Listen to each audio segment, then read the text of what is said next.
Perfeito. Vamos lá.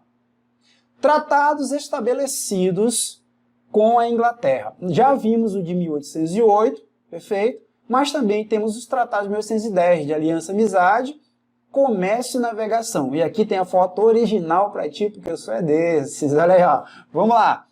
Embora tenha sido para inglês ver, o Tratado de Aliança e Amizade marca o início das pressões inglesas, britânicas, pela abolição da escravidão no Brasil. É verdade. Vamos lá. Por que essa nota de rodapé? Vamos para cá. Aliança e Amizade firmava um compromisso em que o tráfico negreiro seria posteriormente extinto. E a data estabelecida foi 1831. Isso não acontece. Por isso, lei para inglês ver. Ah, Everton não deu em nada. Cuidado. Isso aqui já fica claro o interesse britânico em acabar com o tráfico. Por quê? A Inglaterra, ela foi o quê? Ela foi a primeira a fazer a Revolução Industrial, lá no século XVIII. Já estamos no século XIX. Então a ela não interessa colônias. Tanto é que é a Inglaterra, pessoal, que vai estar à frente principalmente com as colônias espanholas, vai estar à frente do processo de independência, incentivando. Eu estou falando à frente enquanto estados europeus, perfeito? Porque quem vai tomar a frente da independência são os próprios estados que são colônias. Enquanto ao Brasil, a Inglaterra ela não atrapalhou, muito junto que não atrapalha, né? Ela não interviu na independência do Brasil. E Portugal não tinha como impedir a independência. Então ela acaba ajudando. Para a Inglaterra, quanto mais estados independentes na América, melhor. Por quê? Porque na cabeça deles, esse mundo de escravos se tornariam potenciais consumidores. E assim, ela teria mais mercado consumidor para os seus produtos. Isso faz sentido. Claro que isso não vai acontecer do dia para a noite, mas é uma lógica matemática. Continuando. Comércio e navegação. Foram estabelecidas taxas, tá, pessoal, alfandegárias preferenciais para a Inglaterra. Os produtos ingleses chegariam aqui com taxa de 15%. Os produtos portugueses, e olha que o Brasil era uma colônia de Portugal, chegariam a 16%. E os de outras nações a 24%. Está claro que o Brasil tem uma autonomia, vamos até dizer uma independência econômica em relação a Portugal, com a abertura dos portos, mas cai nas garras do mercantilismo inglês. Tá? Então presta muita atenção para isso aqui, o comércio o acordo, o tratado de comércio e navegação. Uma coisa que eu esqueci de citar sobre aliança e amizade. O tratado de aliança e amizade ele também estabelecia que qualquer inglês que cometesse um crime dentro do Império Português, não importa se fosse nas Áfricas, em Portugal ou na América Portuguesa Brasil, ele seria julgado de acordo com as leis britânicas, tá? Lembra lá do evento, lá da frente, tá? Onde 2 marinheiros ingleses embebedados acabaram brigando, foram presos. Isso acabou levando uma questão diplomática, tá? Entre Brasil e Inglaterra. Pois é, por quê? Porque, segundo esse tratado aqui, que vai ser retomado após a independência, os dois são retomados após a independência, a Inglaterra exige, após a nossa independência, que esses tratados que foram feitos com Portugal em relação ao Brasil, eles fossem refeitos, fossem ratificados.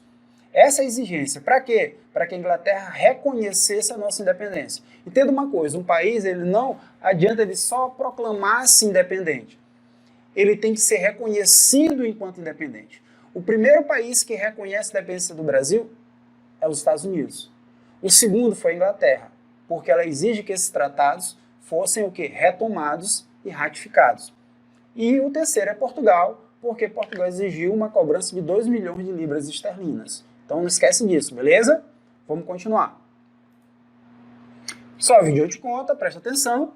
A economia do Estado colonial do Maranhão viveu um período de grande crescimento graças aos capitais internos do algodão, isso que a gente já citou, e aos investimentos ingleses em negócios variados em todo o Brasil. Ok? Beleza. Vamos lá. Mudanças na cidade do Rio de Janeiro.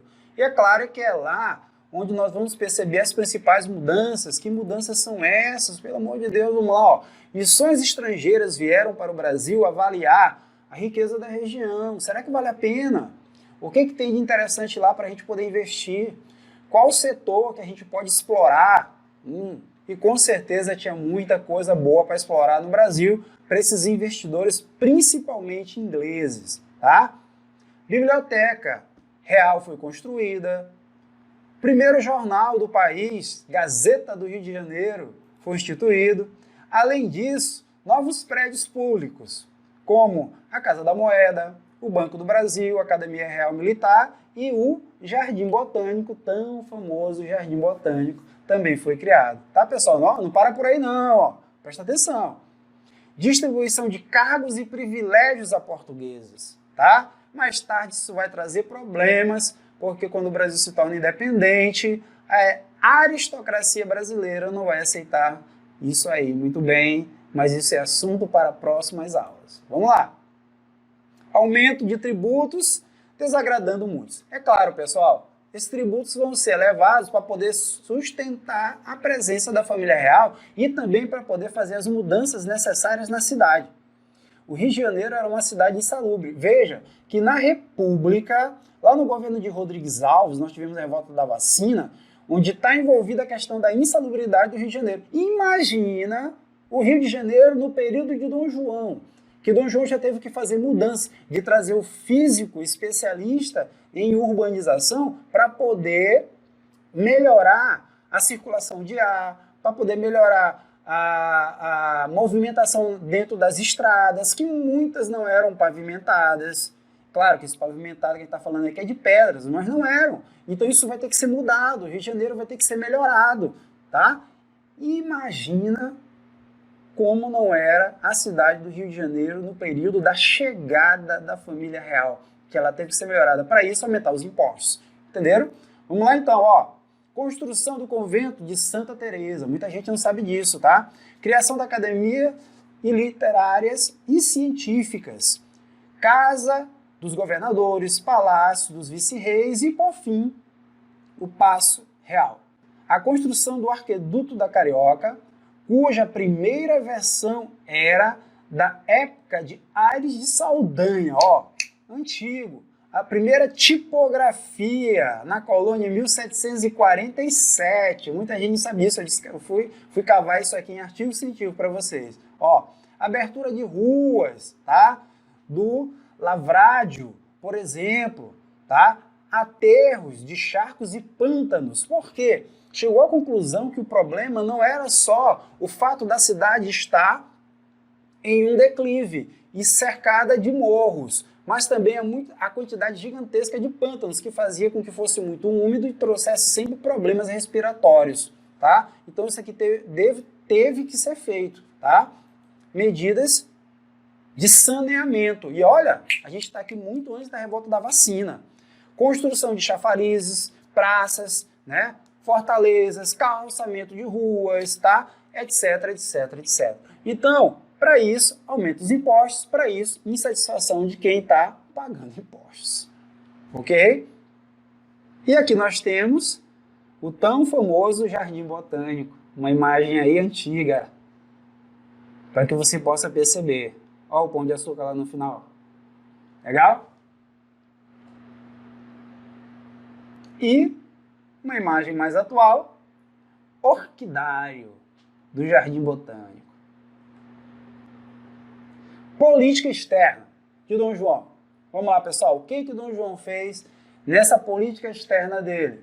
Primeiro, ó, no ano de 1809, tropas britânicas e portuguesas conquistaram a cidade de Cayena. Para quem não sabe, é capital da Guiana Francesa. Por quê? Isso aqui é um revide, pois a França invadiu Portugal. Legal? O território foi devolvido só em 1817, que é o período em que Dom João toma quem? O Uruguai, que na época era Cisplatina, porque revide a Espanha por ter ajudado a Inglaterra. Continuando, importante. A invasão da Cisplatina era importante para o país. Eu não entendo, o Uruguai não tem nada, o Uruguai só tem pasto. Calma, cuidado, eu sei disso. Mas tem coisa importante aqui, ó. de rico potencial econômico, entrada e saída de riquezas. Veja que o Uruguai, 1, 2, 3. Veja que o Uruguai está lá embaixo. E o Uruguai, pessoal, ele é um ponto de entrada e saída de riquezas da América Espanhola, assim como o México e o Caribe, ali no meio da América. Porém, a Espanha estava sob domínio de quem? Da França. Isso daria fácil acesso aos franceses à América via Uruguai. Então, Dom João vai tomar isso aí não só por revide, tá? Então, Elvio de Anticonta, muita gente não fala isso, só fala do revide, mas também por uma questão estratégica. Porque o Brasil não precisa do Uruguai para plantar nada. O Rio Grande do Sul já tem muitos pastos e o Brasil tem muito litoral. Também é uma questão estratégica de não permitir com que Napoleão pudesse o quê? Passar pelo Uruguai, chegando à América Espanhola, que agora já não era somente da Espanha, tá? Avançando aqui, ó. 10 anos depois, vem o processo de independência, isso aqui já é com Dom Pedro I. E aí eu deixo um adendo. Pessoal, Dom Pedro I cometeu alguns erros. Um deles foi lutar pela Cisplatina, pelo Uruguai. Tá? Primeiro porque já tinha passado o risco de Napoleão. É claro que aquela região ela é interessante porque nós temos a convergência dos 3 rios, Paraguai, Paraná e Rio Uruguai, é a região do Prata. E o Brasil, por isso, interferindo nessas relações, chega até aí a Guerra do Paraguai, lá no Segundo Reinado. Mas Dom Pedro I, ele vai querer manter o Uruguai por uma questão pessoal, porque o pai dele tomou a região. Isso é um erro, é claro, porque ele vai gastar muito dinheiro público e envolvido em outros conflitos, que a gente não vai entrar neles agora, ele acaba quebrando, falindo o Banco do Brasil, indispondo-se mais ainda com a aristocracia brasileira, o que vai levar, mais tarde, em 31, a sua abdicação. Legal? Beleza. Vamos lá. Ó. Não podemos esquecer que, em 1815, o Brasil é levado a Reino Unido. Por que o Brasil é levado a Reino Unido? Vamos lá, pessoal. E em 1820 nós temos a Revolução Liberal do Porto. Olha para cá, ó. A Revolução Liberal do Porto, ela queria 2 pontos. E a gente vai parar bem aqui. Primeiro, por que o Brasil é levado a Reino Unido? Pessoal, em 1815, Napoleão foi preso e vem o Congresso de Viena, que estabelece alguns princípios, por exemplo, da legitimidade, tá? Esse princípio dizia que os reis que perderam o trono deveriam voltar, aqueles que morreram seus sucessores de sangue e de direito. Dom João deveria voltar para Portugal, mas ele não queria voltar para um estado que estava pobre e jogado às traças, ocupado por franceses e depois ingleses, tá? Todo desorganizado. Apesar das cortes não concordarem com isso, ele não queria retornar e descobriu uma grande potencialidade de riqueza dentro desse nosso Brasil. O que ele faz? Inteligentemente, eleva o Brasil colônia à situação de Reino Unido. O que é isso? O Brasil passa a ter deputados dentro das cortes para poder também opinar na construção das leis. Isso é ser Reino Unido. E daí ele pode governar Portugal sem sair do Brasil. Jogada de mestre. 5 anos depois, ele não tem saída. Ele vai ter que voltar devido ao que? A Revolução Liberal do Porto. As cortes pressionam Dom João e dizem: ou você volta e assume e jura fidelidade a uma constituição liberal, lembra que a Europa estava passando pelas revoluções liberais, ou você vai perder o trono. Ok? Dom João, então, volta em 21. É por isso que ele volta em 21, mas deixa aqui Dom Pedro para garantir a presença dos Braganças. Entenderam? Legal? Continuar. Olha, ó. O que a Revolução Liberal do Porto queria? O retorno da família real, principalmente aqui a figura de Dom João VI, e a volta do Pacto Colonial. Isso fica bem claro quando os deputados brasileiros vão para lá, para Portugal, e são vaiados. Sabiam disso? Nem foram ouvidos. Voltaram para cá, deixando claro às elites que a intenção das cortes era recolonização. E aí sim, nós vamos ter um movimento das elites com 30 mil assinaturas pedindo para Dom Pedro I não voltar, para ele ficar, ok? Para que ele assumisse, e aí mais tarde, para que ele assumisse o processo de independência. Primeiro para ele ficar, e mais tarde para ele assumir o processo de independência. É claro que Dom João já sabe que a sua saída levaria a um rompimento. Dom João sabia quais eram as intenções das cortes.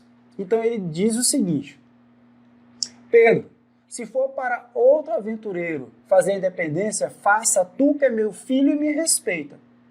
Parafraseando Dom João. Ok, pessoal? Então ele já sabia que a independência do Brasil seria feita, e se não fosse Pedro, seriam outros. E aí o Brasil provavelmente seria uma América espanhola, porque vários Brasis se formariam. Prova disso é que nós vamos ter vários movimentos de secessão, vários movimentos de independência após o Brasil se tornar independente. O primeiro deles é a Confederação do Equador, tá certo? Mas isso é assunto aí para o primeiro reinado. Vamos continuar. Olha aqui, ó. No Brasil, as repercussões desses acontecimentos impulsionaram a formação de um movimento que possibilitou a independência do nosso Brasil, tá? E aí, para vocês, Revolução do Porto de 1820, o que ela quer, pessoal? O que está escrito aqui? Constituição. Constituição. Liberal. Ou seja, Dom João tem que jurar fidelidade a uma Constituição liberal. Entenderam? Eles não querem o rei absolutista. Mas para Dom João, talvez fosse mais interessante assumir Portugal em tal circunstâncias, como era na Inglaterra, onde o rei reina, mas não governa, mas deixar o seu filho, Pedro, que ainda não pode ser chamado de primeiro, porque ele não foi coroado, governando. E aí a família reina lá e governa aqui. Beleza? Vamos continuar.